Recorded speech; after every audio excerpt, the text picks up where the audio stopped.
नमस्कार मित्रांनो. ठाकरे बंधू एकत्र आल्यानंतर त्यांना पहिलाच धक्का मिळालेला आहे. संपूर्ण महाराष्ट्राचं निवडणुकीकडे लक्ष लागलं होतं, ते म्हणजे बेस्ट निवडणूक. या बेस्ट निवडणुकीमध्ये 3 पॅनल उभा होते.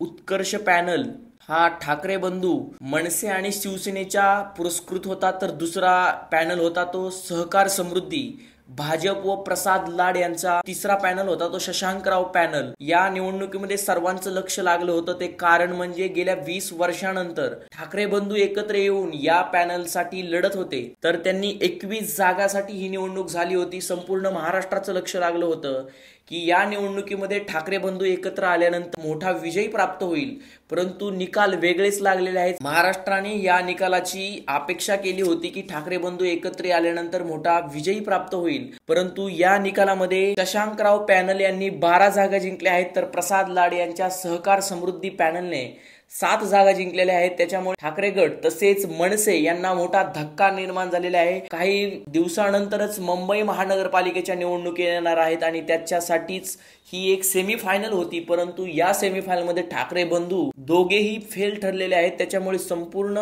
महानगरपालिका निवडणुकीसाठी दोघं एकत्र येत आहेत का आणि येणाऱ्या महानगरपालिकेसाठी आपली सत्ता राखतायत का, याकडे संपूर्ण महाराष्ट्राचं लक्ष लागलेलं आहे.